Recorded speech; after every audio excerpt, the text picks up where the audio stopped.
Our formula has been to get the smartest, most creative people working on the most important problems. It turns out that a disproportionate number of those people are at Stanford. Right now, we have more than 30 foundation research projects underway here.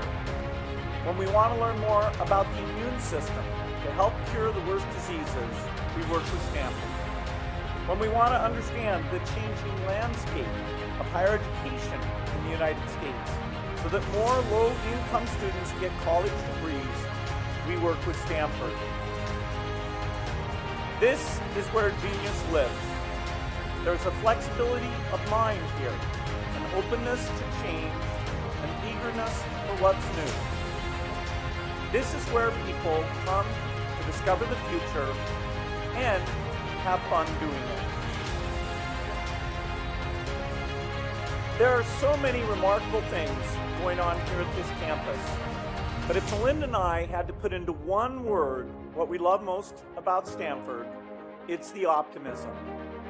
There's an infectious feeling here that innovation can solve almost every problem. That's the belief that drove me in 1975 to leave a college in the suburbs of Boston and go on an endless leave of absence.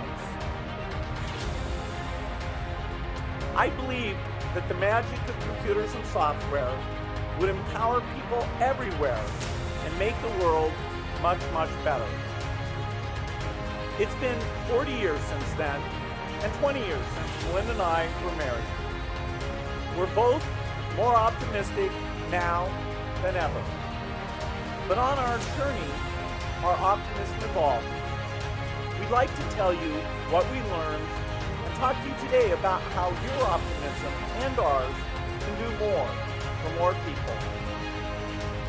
When Paul Allen and I started Microsoft, we wanted to bring the power of computers and software to the people. And that was the kind of rhetoric we used. One of the pioneering books in the field had a raised fist on the cover, and it was called Computer Lib. At that time, only big businesses could buy computers. We wanted to offer the same power to regular people and democratize computing. By the 1990s, we saw how profoundly personal computers could empower people. But that success created a new dilemma. If rich kids got computers and poor kids didn't, then technology would make inequality worse. That ran counter to our core belief. Technology should benefit everyone. So we worked to close the digital divide.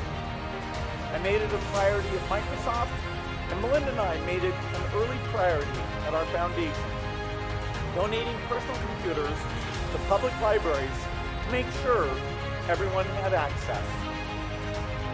The digital divide was a focus of mine in 1997 when I took my first trip to South Africa. I went there on business, so I spent most of my time in meetings in downtown Johannesburg. I stayed in the home of one of the richest families in South Africa. It had only been 3 years since the election of Nelson Mandela marked the end of apartheid. When I sat down for dinner with my hosts, they used a bell to call the butler. After dinner, the women and men separated and the men smoked cigars.